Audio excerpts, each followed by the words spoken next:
Hallelujah, price lord. ದೇವರ ಮಕ್ಕಳೇ, ದೇವರ ಪರಿಶುದ್ಧ ಪ್ರೇಮದಲ್ಲಿ ಎಲ್ಲರನ್ನು ವಂದಿಸ್ತೇನೆ.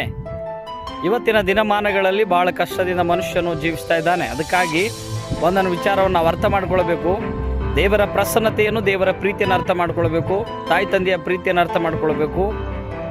ಈ ಲೋಕದಲ್ಲಿ ನಾವು ಜೀವಿಸುವಾಗ ಅನೇಕ ಕಷ್ಟಗಳು, ಅನೇಕ ತೊಂದರೆಗಳು ಬಂದರೂ ಕೂಡ ದೇವರನ್ನು ಮತ್ತು ತಾಯಿ ತಂದೆಯನ್ನು ಪ್ರೀತಿಸುವುದನ್ನು ನಾವು ಮರೆಯಬಾರದು.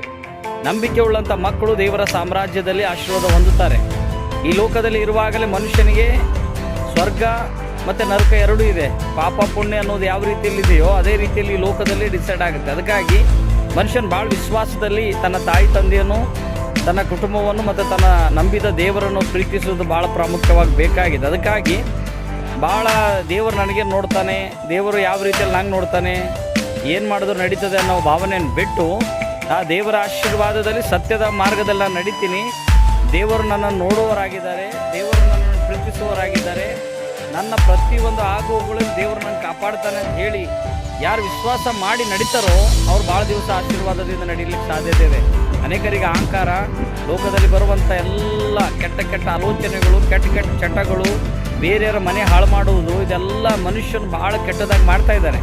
ಅದನ್ನೆಲ್ಲ ಬಿಟ್ಟಾಗ ಮಾತ್ರ ದೇವರ ಮಾರ್ಗದಲ್ಲಿ ನಡೀಲಿಕ್ಕೆ ಸಾಧ್ಯತೆ ಇದೆ. ಒಳಗಡೆ ಒಂದು ಹೊರಗಡೆ ಒಂದು ಮಾಡಿ ಪಾಪದಲ್ಲಿ ಬಿದ್ದು ಮತ್ತೆ ನಾನು ಪಾಪನೇ ಮಾಡಿಲ್ಲ ಅಂತ ಸಂತನಾಗೆ ವರ್ತನೆ ಮಾಡುವಾಗ ದೇವರು ಮೇಲಿಂದ ತನ್ನ ಉತ್ತರಗಳನ್ನು ಕಳಿಸ್ತಾ ಇರ್ತಾನೆ.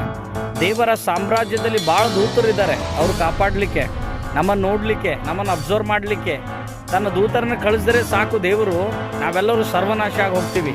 ಆದರೆ ದೇವರ ಸ್ವರೂಪಿಯಾಗಿರುವಂಥ ನಾವುಗಳು, ಆ ದೇವರು ನಮ್ಮದು ಆತನದ್ದೇ ಒಂದು ಹೋಲಿಕೆಯಲ್ಲಿ ಸ್ವರೂಪದಲ್ಲಿ ಸೃಷ್ಟಿ ಮಾಡಿರುವಾಗ ನಾವು ಮೊದಲು ಕಲಿಬೇಕಾಗೋದು ದೇವರು ನಮ್ಮನ್ನು ಹೇಗೆ ಪ್ರೀತಿಸ್ತಾನೆ, ನಾವು ಅದಕ್ಕೆ ದೇವರನ್ನು ಹೇಗೆ ಪ್ರೀತಿಸ್ಬೇಕನ್ನೋದು. ತಾಯಿ ತಂದೆಯನ್ನು ಪ್ರೀತಿಸಿದ ಮಗ ಎಂದು ದೇವರನ್ನು ಪ್ರೀತಿಸ್ಲಿಕ್ಕಾಗಲ್ಲ.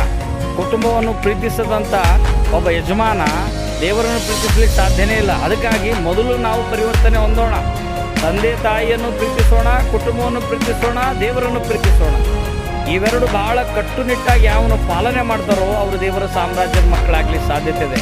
ಅನೇಕರಿಗೆ ಏನಾಗ್ಬಿಟ್ಟಿದೆ ಅಂದರೆ, ಅವರು ಮಾಡ್ತಾ ಇದ್ದಾರೆ ನಾನು ಮಾಡಬೇಕು, ಅವರು ಕುಣಿತಾ ಇದ್ದಾರೆ ನಾನು ಕುಣಿಬೇಕು, ಅವರು ಹಾದಿ ಬಿಟ್ಟಿದ್ದಾರೆ ನಾನು ಬಿಡಬೇಕು, ಅವನ ಹತ್ರ ಇದೆ ನಾನು ತಗೊಳ್ಬೇಕು ಅನ್ನುವ ಕಾಂಪಿಟೇಷನಲ್ಲಿ ಮನುಷ್ಯನು ಭಾಳ ಹಾಳಾಗ್ತಾ ಇದ್ದಾನೆ. ಅದಕ್ಕಾಗಿ ನಿನ್ನ ಜೀವನ, ನಿನ್ನ ಪರಿಸ್ಥಿತಿ ನಿಂಗೆ ಗೊತ್ತು. ನಿನ್ನನ್ನು ಕಾಯುವಾತ ದೇವರಿದ್ದಾನೆ. ನೀನು ಒಳ್ಳೆಯಕ್ಕೆ ನಿನಗೆ ಪ್ರತಿಫಲ ಕೊಡುವಂಥವನು ದೇವರಿದ್ದಾನೆ. ಆತನಲ್ಲಿ ನಂಬಿಕೆ ಇಟ್ಟು ನಡೆದಾಗ ಮಾತ್ರ ನಮಗೆ ಬಿಡುಗಡೆ ಬರಲಿಕ್ಕೆ ಸಾಧ್ಯತೆ ಇದೆ. ಅನೇಕ ಪಾಪಗಳನ್ನು ಮಾಡೋದಲ್ಲದೆ ಪಾಪಗಳನ್ನು ಮಾಡಿರುವಾಗ ಪಾಪಗಳನ್ನು ಒಪ್ಪಿಕೊಂಡು ಪಾಪಗಳನ್ನು ಬಿಡುವ ಪ್ರಯತ್ನ ಮಾಡು.